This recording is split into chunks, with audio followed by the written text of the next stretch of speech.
बैठल अरे रोवेली गुजरिया हो बैठल रोवेली गुजरिया हो आई चुनरिया में दाग लागल बैठल रोवेली गुजरिया हो चुनरिया में दाग लागल कैसे जाई पिया के नगरिया हो कैसे जाई पिया के नगरिया हो चुनरिया में दाग लागल बैठल रोवेली गुजरिया हो चुनरिया में दाग लागल।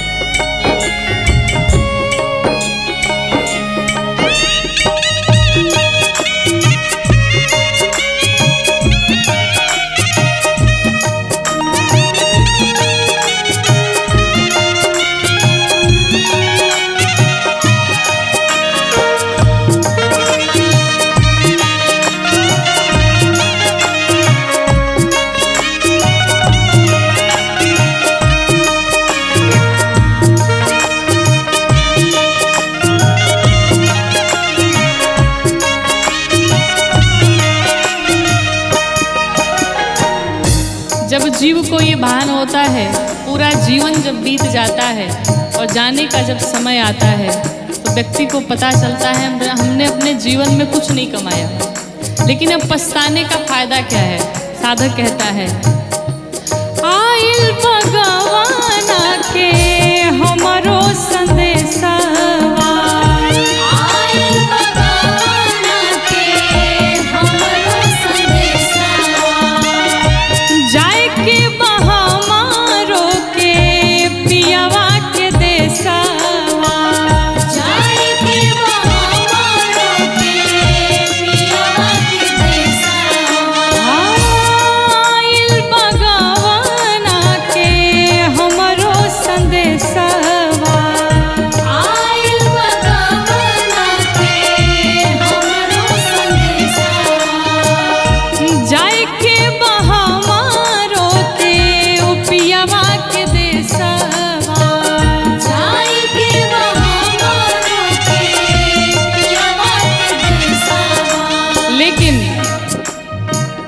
कांच बाटे हो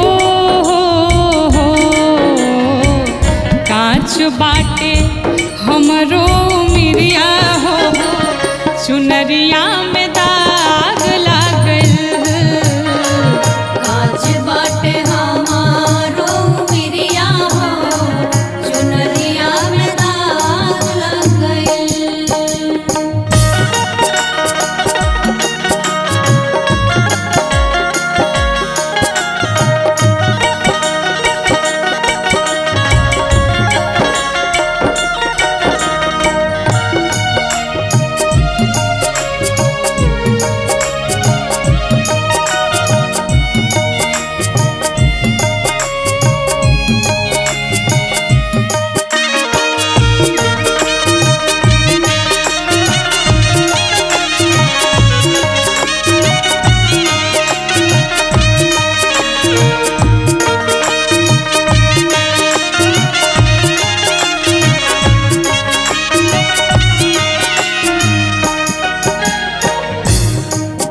ये धरती पर जहाँ हम आकर के सभी मनुष्य सारे प्राणी रहते हैं, ये हम सभी का मायका है और भगवान का घर हम सभी का ससुराल है।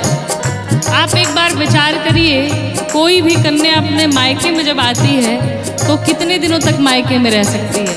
थोड़े दिनों तक। लेकिन इस मायके में आकर के हमने आपने मिलकर के 4 प्रकार के मित्र बनाए। कौन कौन से? काम, क्रोध, लोभ, मोह, ये 4 प्रकार के हमारे मित्र हैं और दिन रात हम इसी के सानिध्य में रहे, इन्हीं से हमने प्रेम किया। साधक कहता है नैहर में चार गो यार बनवली। नैहर में चार गो यार बनवली। दिन रात नाही से नैना लड़वली। दिन रात नाही से नैना लड़वली। नैहर में चार गो यार बनवली। नैहर में चार गो यार बनवली। दिन रात नाही से नैना लड़वली। दिन रात नाही से नैना लड़वली।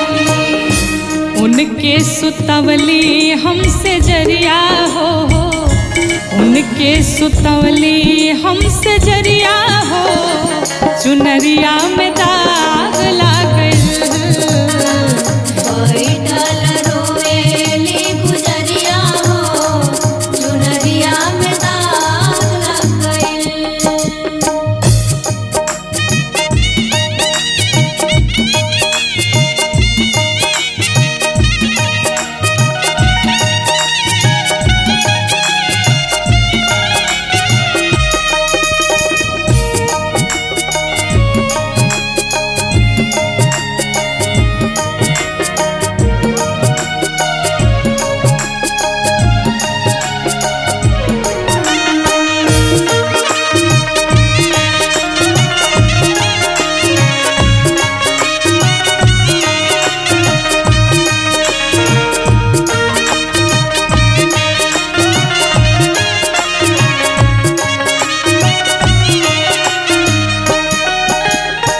जब जीव माँ के गर्भ में होता है और उसे बाहर निकलने का जब समय होता है, जितना दुख जीव को माँ के गर्भ में होता है, संसार में उतना दुख कभी नहीं मिलता है।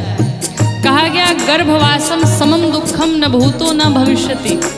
इतना कष्ट मिलता है और वो छोटा सा बालक तड़फड़ाता रहता है माँ के गर्भ में। भगवान से विनती करता है, प्रभु एक बार बाहर कर दीजिए इस गर्भ से, संसार में जाऊंगा, पुण्य करूंगा, भजन कीर्तन करूंगा और ऐसे सुंदर कार्य करूंगा कि दोबारा इस गर्भ में मुझे आना न पड़े। मैं वचन देता हूँ।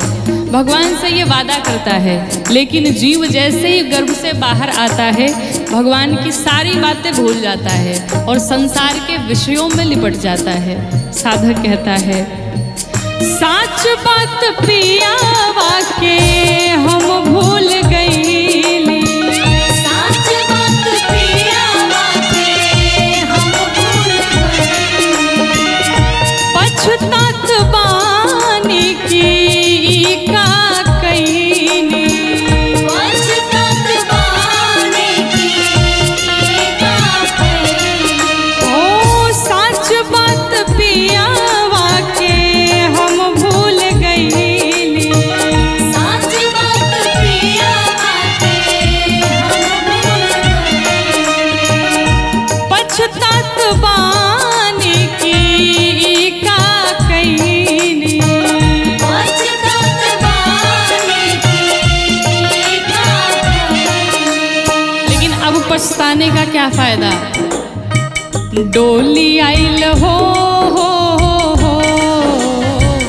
डोली आइल हमारी दुवरिया हो, चुनरिया में दाग लागल। बैठल रोएली गुजरिया हो, चुनरिया में दाग लग गइल। सब बात जब पूरा जीवन बीत गया तो अब अंत में फिर पछताने का क्या मतलब है। और अंत समय में जब हम पछताते हैं तो हमारे पास और कोई उपाय नहीं बचता है।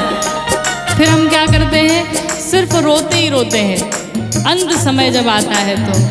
इसलिए साधक कहता है, बार बार कथाओं में निवेदन किया जाता है, अभी भी कुछ बिगड़ा नहीं है, अभी भी समझ जाया जाए, अभी भी भगवान के चरणों को पकड़ लिया जाए, बुरे कर्म करने से बचा जाए। साधक कहता है, चुनरी के दाग हम कैसे छोड़ाएब। चुनरी के दाग हम कैसे छुड़ाएब। सजनवा के मुहवा दिखाइब, कैसे सजनवा के मुहवा दिखाइब, हो चुनरी के दाग हम कैसे छोड़ाइब, चुनरी के दाग हम कैसे छुड़ाइब, कैसे सजनवा के मुहवा दिखाइब। कैसे सजनवा के मुहवा दिखाइब। और ये बात सोच करके जीव लगता है रोने, लेकिन अब कोई मतलब नहीं है। साधक क्या कहता है? बरसेली हो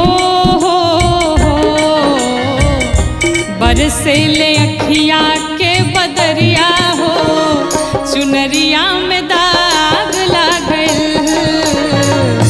बरसेले अखिया के बदरिया हो, चुनरिया में दाग लागल।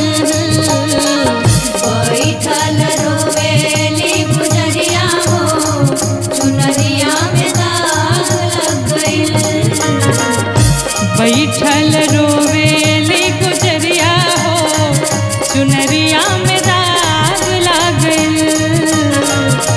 बैठल रोवेली गुजरिया हो, चुनरिया में दाग लग गइल।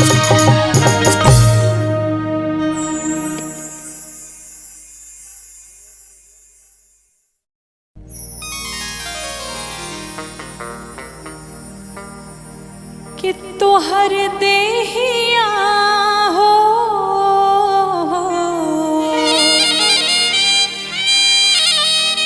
कि तोहर देहिया माटी के मकान बा, अरे काहे पर गुमान बहाना, तोहर देहिया हो तोहर देहिया माटी के मकान बा, काहे पर गुमान बाना, तोहर देहिया माटी के मकान बा, काहे पर गुमान बाना। तोहर देहिया माटी के मकान बा, काहे पर गुमान बाना।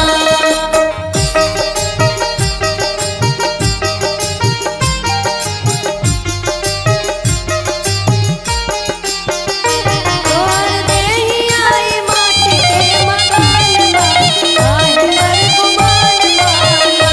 तोहर देहिया माटी के मकान बा, काहे पर गुमान बाना। कितनी सुंदर बात साधक कहता है।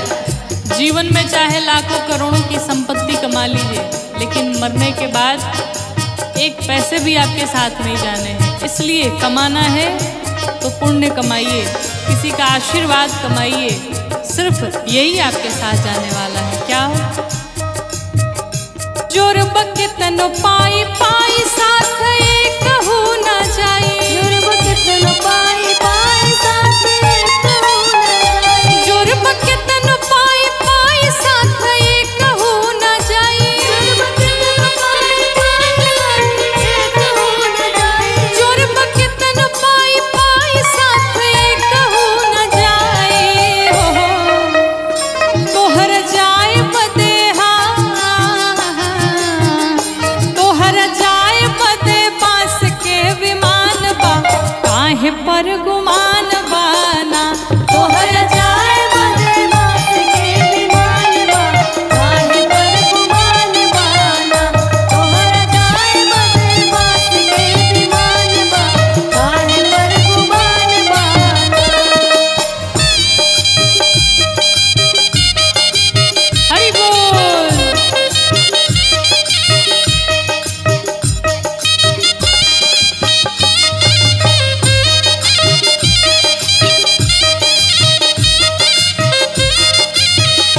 तोहर देहिया माटी के मकान बा, काहे पर गुमान बाना। तोहर देहिया माटी के मकान बा, काहे पर गुमान बाना। हमारा सनातन धर्म में क्या सिखाता है? कि हम सबसे प्रेम करें, सब जीवों पर दया करें, परोपकार करें। कहते हैं धर्म कहे बार बार कर सबसे तू प्यार, धर्म कहे बार बार कर सबसे तू प्यार, धर्म कहे बार बार कर सब ही से प्यार। जीव दुनिया के जीव दुनिया के कहीं समान बा, काहे पर गुमान बाना। जीव दुनिया के कहीं समान बा, काहे पर गुमान बाना। जीव दुनिया के कहीं समान बा, काहे पर गुमान बाना।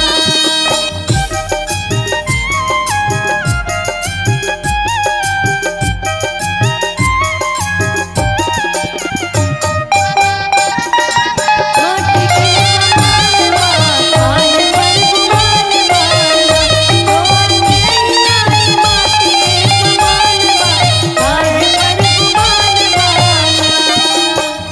इस संसार में कोई बड़ा छोटा नहीं होता, भगवान के सामने सब एक समान होते हैं। कहते हैं कोई बड़ा नाही छोट नाही बाकी हूँ मैं खो, कोई बड़ा नाही छोट नाही बाकी हूँ मैं खो। कोई बड़ा नाही छोट नाही बाकी हूँ मैं खो,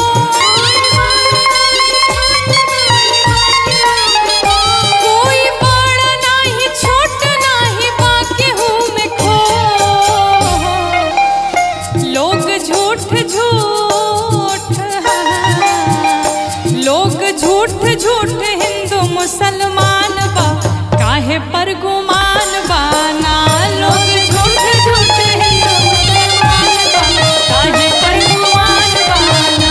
कहर देही आई माटी के मकान बा, काहे पर गुमान बाना। तोहर देही आई माटी के मकान बा, काहे पर गुमान बाना। तोहर देही आई माटी के मकान बा, काहे पर गुमान बाना।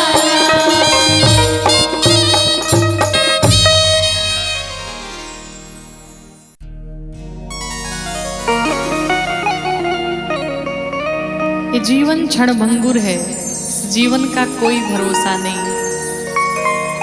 इसलिए कहते हैं कि क्षणभंगुर जीवन की कलिका, कल प्रात को जान खिले ना खिले।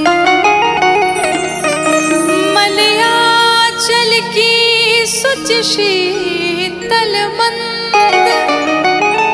ये सुगंध समीर मिले ना मिले।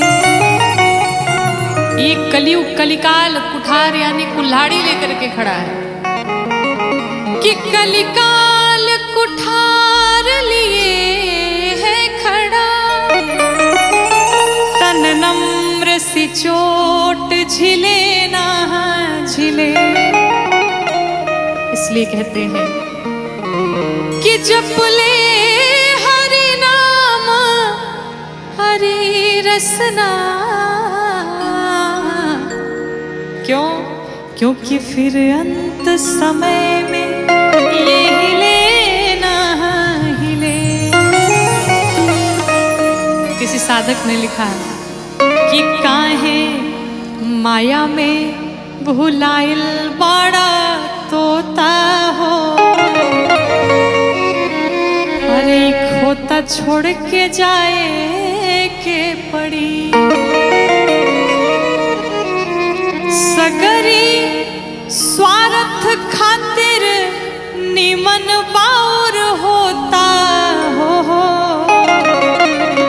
ये खोता छोड़ के जाए के पड़ी। काहे माया में भुलाइल बाड़ा तोता हो।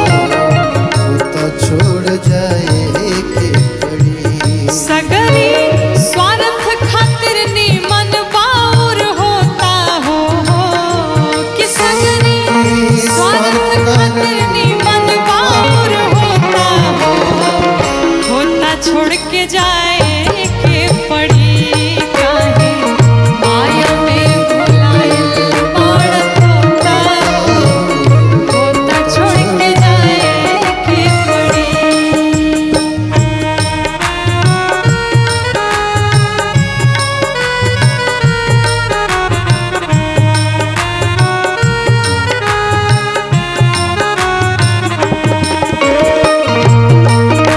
राघवेंद्र सरकार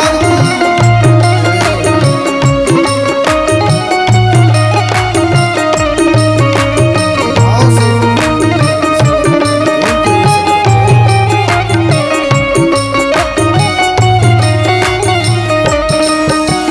चाहे आप जितना भी धन कमा लीजिए, साधक कहता है लाख करोड़ धन तू कमैबा, लाख करोड़ धन लाख करोड़ धन तू कमैबा, लाख करोड़ धन खाला खियाला ना त काले के जइबा, खाला खियाला काले की गई हाँ खाला खियाला ना त काले के जइबा। खाला खियाला काले की गई। जो कुछ भी है दान करिए, भोग करिए, अन्यथा यहाँ पर सब धरा का धरा ही रह जाएगा। और अंत समय में कितनी सुंदर बात कही साधक ने, क्या कि ताहर छीन ली है पहिरल लंगोटा हो, ताहर छीन ली है पहिरल लंगोटा हो, होता छोड़ के जाए के पड़ी ताहर छीन ली है पहिरल लंगोटा हो, होता छोड़ के जाए के पड़ी।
में होला लीला बहुत जिंदगानी में होला काम क्रोध मतलब अभिमानी में होला काम क्रोध मतलब अभिमानी में होला लीला बहुत जिंदगानी में होला लीला बहुत जिंदगानी में होला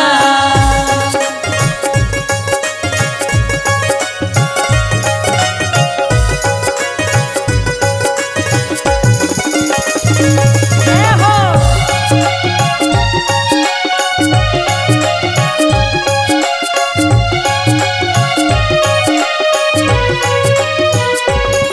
लीला बहुत जिंदगानी में होला लीला बहुत जिंदगानी में होला अहिया मेरा आज जहिया धोकिल जई है पाप धर्म के तोहरा लेखा लगई है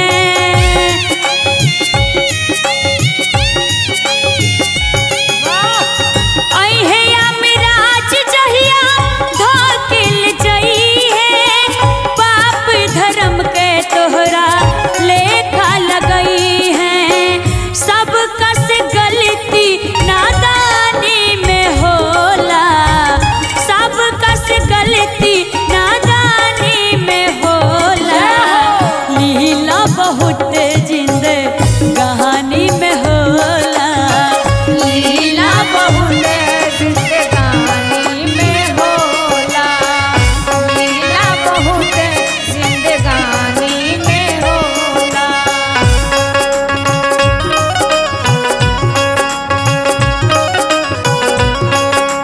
जय हो आहा, क्या बात है हरि जिंदगानी में होला लीला बहुत जिंदगानी में होला देखी कहल बा 4 दिन के चांदनी बा फिर अंधेरी रात ये जितना लोग हम सब ये मनुष्य तन पौले बनी जाएगी लीला मात्र के लिए आपन अपन लीला करे के बा और फिर भगवान के पास जाए के बा ऐसे गुमान देखे कैला के कौने चीज पर 4 दिन की चांदनी बा फिर बा अंधेरा मिटला अंधेरा ता होला सवेरा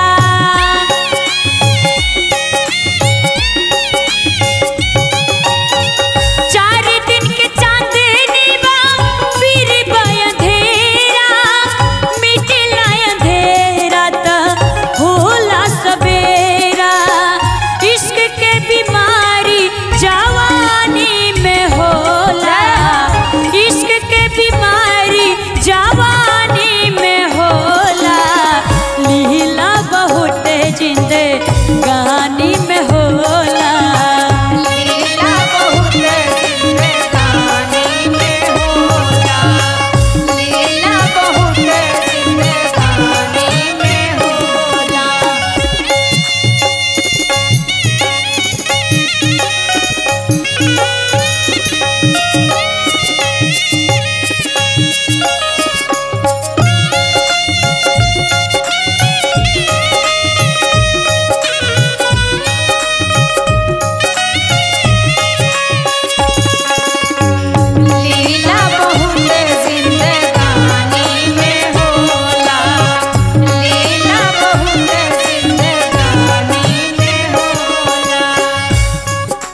बढ़ाएं के एक बार जोरदार ताली बजाई जाए और भाव से प्रभु के भजनिया बुढ़ारी में होला।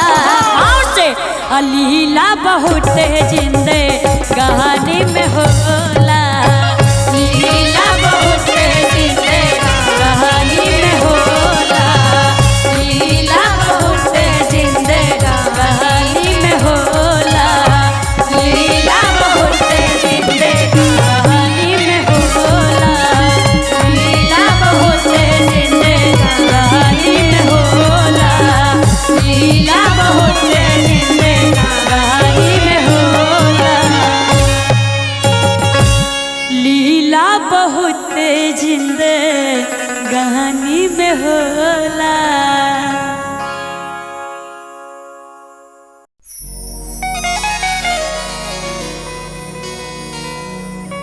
कहते इस जीवन का कोई भरोसा नहीं। इस संसार में जितने भी लोग आपसे जुड़े हैं सब स्वार्थ के नाते ही जुड़े हैं। स्वार्थ लाग करई सब प्रीति। एक भगवान से ही ऐसा संबंध है जो भगवान बिना कारण ही कृपा करते हैं, बिना कारण ही करुणा करते हैं, बिना कारण ही अपने भक्तों से अगाध प्रेम करते हैं। तो अगर किसी से प्रेम करना है तो श्री ठाकुर जी से प्रेम किया जाए, श्री गोविंद से प्रेम किया जाए, माधव से प्रेम किया जाए। क्योंकि कहते हैं कि अगर आपके पास मनी है तो आपके पास मेनी है, यानी आपके पास पैसे हैं तो आपसे बहुत सारे लोग जुड़े हैं। अगर पैसे नहीं हैं तो फिर आपके पास कोई नहीं बचेगा। एक बहुत ही सुंदर निर्गुण भजन, आइए हम सभी मिलके गाते हैं। कि तोता दुनिया के मेला में अकेला हो, अचुके कौनो खेला हो जाई। कि तोता दुनिया के मेला में अकेला हो, अचके कौनो खेला हो जाई। तोता दुनिया के मेला में अकेला हो, अचके कौनो खेला हो जाई। मिली कबो ना करैली बोके केला हो, कि मिली कबो ना करैली बोके केला हो, अचके कौनो खेला हो जाई। तोता दुनिया के मेला में अकेला हो, अचके कौनो खेला हो जाई। तोता दुनिया के मेला में अकेला हो, अचके कौनो खेला हो जाई।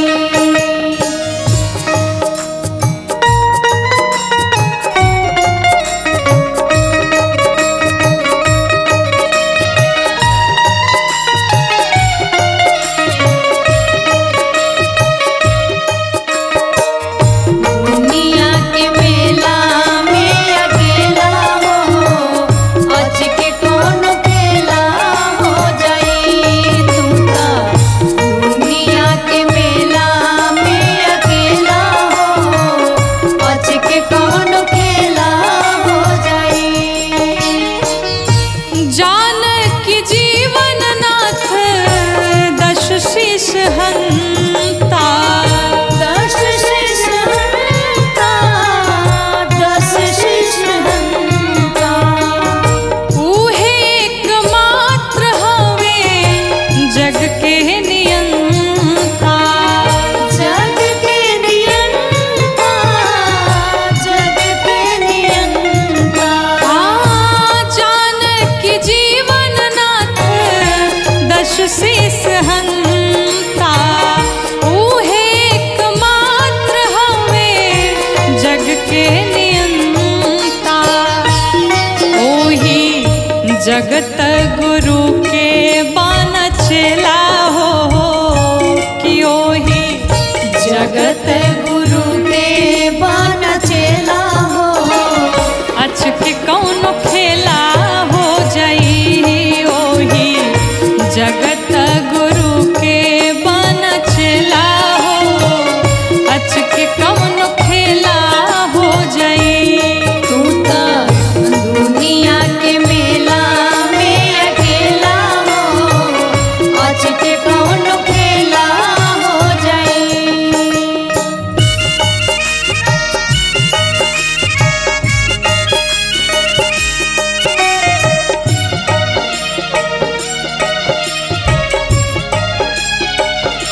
नाही केहू के हो खेला हो यही जा केहू नाही केहू के हो खेला हो अच के कौन खेला हो जाई कांदा दुनिया के मेला में अकेला हो अच के कौन खेला हो जाई तू तो दुनिया के मेला में अकेला हो अच के कौन खेला हो जाई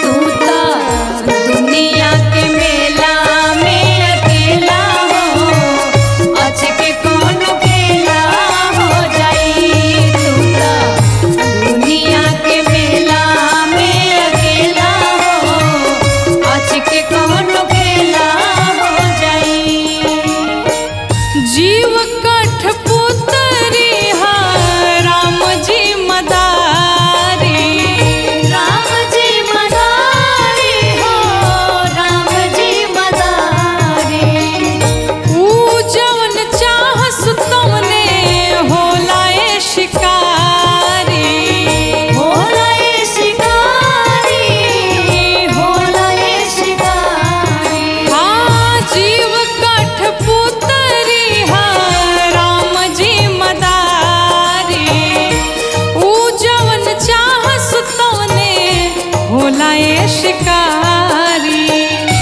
कि गौरी इष्ट अनुपमा अलबेला हो कि गौरी इष्ट अनुपमा याल बेला हो अच के कौन खेला हो जाई तू तो दुनिया के मेला में अकेला हो अच के कौन खेला हो जाई कि मिली कबो ना करैली बोके केला हो कि मिली काबो ना करैली मोके केला हो अच के कौन खेला हो जाई तू तो दुनिया के मेला में अकेला हो अच के कौन खेला हो जाई तू तो दुनिया के मेला में अकेला हो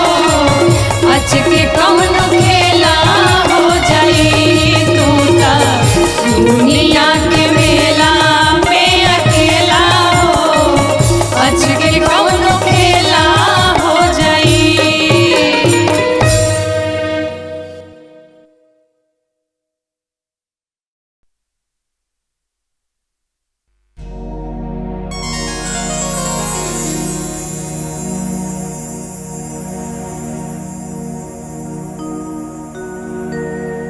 के तोहरा संग जाई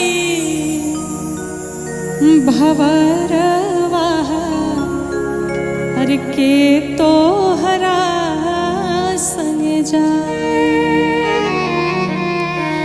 के तोहरा संग जाई भवरवा के तोहरा संग जाई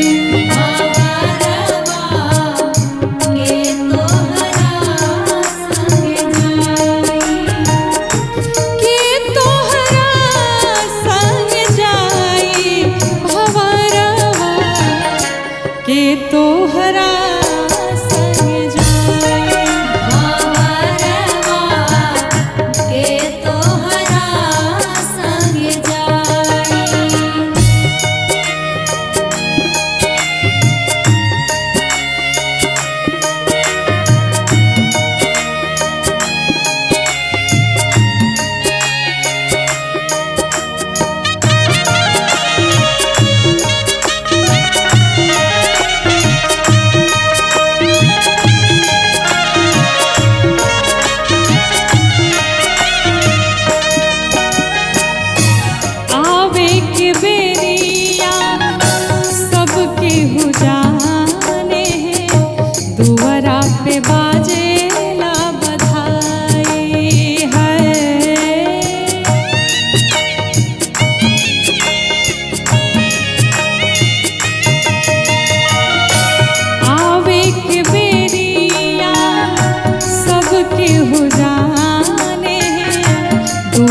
वक्त बाजेला बधाई है।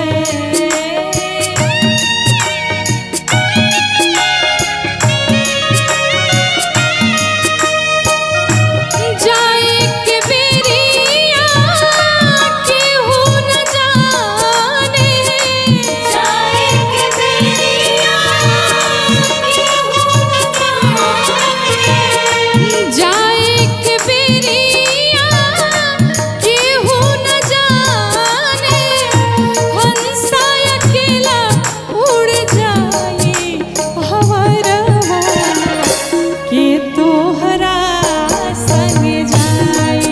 भंवरवा के तोहरा संग जाई।